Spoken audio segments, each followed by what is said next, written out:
आणि यानंतर महागाई संदर्भातल्या काही महत्त्वाच्या बातम्या। मोदी तुला साष्टांग डोट रे बाबा, सकाळ सकाळच 3 रुपयानं वाढ म्हटल्यानंतर कसं व्हायचं।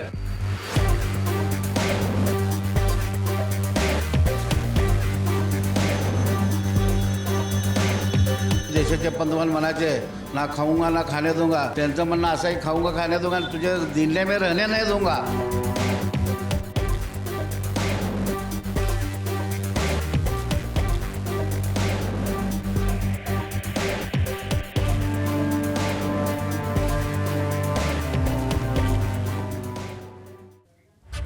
आणि आजची सगळ्यात मोठी बातमी म्हणजे पेट्रोल आणि डिझेलचे दर वाढलेले आहेत। पेट्रोल 3 रुपये तर डिझेल 3.11 रुपयांनी महाग झाले। आंतरराष्ट्रीय बाजारपेठेमध्ये कच्च्या तेलाचे भाव हे कडकडल्यामुळे दरवाढ झालेली आहे। मुंबईमध्ये पेट्रोलचे दर हे 106.50 तर 106.54 रुपये प्रति लिटर इतके पोहोचलेले आहेत। डिझेलचे नवे दर मुंबईमध्ये 93 रुपयांच्या घरात गेलेत, तर एप्रिल 2022 नंतर पहिल्यांदाच पेट्रोल आणि डिझेलची दरवाढ झाल्याचं दिसून येत आहे।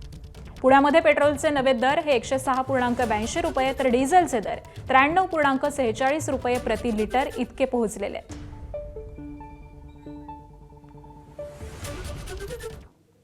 दरम्यान पेट्रोल डिझेलच्या दरवाढीनंतर याचा फटका सर्वसामान्यांना अधिक बसणार आहे। या दरवाढीनंतर राज्यासह देशामधील नागरिकांनी संमिश्र प्रतिक्रिया दिल्यात।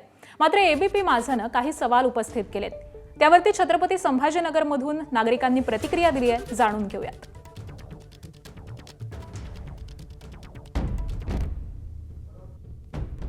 सरकार ही स्लो पॉयझन देते सर्वसामान्य जनतेला। भाव वाढ करायचीच तर मग निवडणुकीच्या अगोदर का करत नाही? निवडणूक झाल्यानंतरच का सगळं सरकारचा अर्थसंकल्प तुटीचा येतो, सगळं हे होत। सर कसं करणार, सामान्य माणूस कसं हे करणार सांगा बरं। 1 रुपया 2 रुपये 1 रुपया ठीक आहे ना, 3 रुपयाने वाढल्या म्हणल्यानंतर काय करणार आम्ही सांगा बरं। आम्ही गरीब माणसं काय कसे करणार आहे सांगा। काय सांगाल मग सरकारला? आता सरकारला सांगायला लागेल, विनंती करायला लागेल तेवढंच काय की सर काहीतरी कराय म्हणून। इलेक्शन होते तोपर्यंत भाव कमी होते, आता वाढले। गरीब जनताचे खूप हाल होत आहे। तुम्हाला काय वाटतं कारण खरं काय वाढण्याचं? आता युद्धाचा काहीतरी परिणाम आहे म्हणे, पण सांगता येत नाही आता काय। पेट्रोलचे दर वाढू राहिले, लोकांची परेशानी होऊ लागली, कधी आहे कधी नाही, कधी भेटू लागला कधी नाही। काय करायला पाहिजे आम माणसानं? पायी यायचे बारी आल्या, पायी फिरायच्या बारी आल्या। तुमच्या जीवनात काय फरक झाला आहे? जीवनात म्हणजे कमाला 100-200 रुपये वाचत नाही, पेट्रोल टाकायला कुठं पैसे एवढे पैसे भेटत नाही।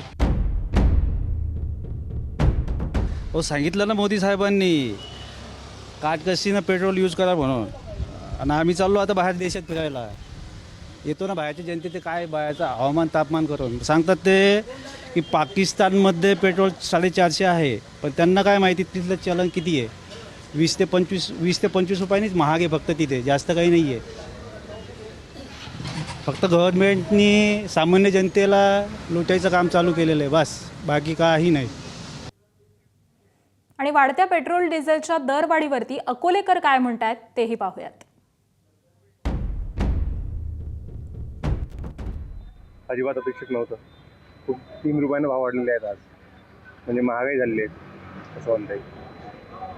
निवडणूक झाल्याबरोबर भाव वाढवले। हो, आता युद्धाचा परिणाम आहे सर्व, युद्धाच्या परिणामामुळे सर्व महागच होत आहे आता, त्याच्यामुळे महाग झालं। कारण काही नाही सर, हे सर निवडणुकीचा जुमला होता, निवडणुकीपुरता। लोकांना हे महागाईपासून थोडंसं काहीतरी भटकायचं आहे, मूळ मुद्द्यापासून जी जनता जी त्रस्त झालेली आहे त्याबद्दल त्यांचा ते जुमला असावा असं आम्हाला वाटते। कारण की याशिवाय पर्याय नाही असं त्यांनी असं वाटते आम्हाला की बा देशामध्ये आर्थिक टंचाई निर्माण झाली असं त्यांचं सांगणं आहे वगैरे। पण हे सामान्य जनतेलाच परेशानी करणं आहे, त्यांना कोणतेही प्रॉब्लेम नाही आहे। ऑफकोर्स आता मी एक स्टुडंट आहे, तर मला क्लासेस कॉलेज आणि सगळ्या गोष्टीसाठी एवढ्या लांब जाण्यासाठी 2 व्हीलरचा उपयोग तर करावाच लागणार आहे। तर यात माझे भरपूर पैसे पण जातील, वेळ पण जाणार, आणि या तापत्या उन्हात मला दरवेळी प्रत्येक वेळी पेट्रोल डिझेल भरायसाठी इथे यावं लागेल। काही मागणी नाही, आणखीन जास्त वाढवा। काही मागणी नाही आहे उपहार आणखीन हे कमी झाले याच्याहून जास्त रेट पाहिजे मोदी सरकारला माहीत पडलं पाहिजे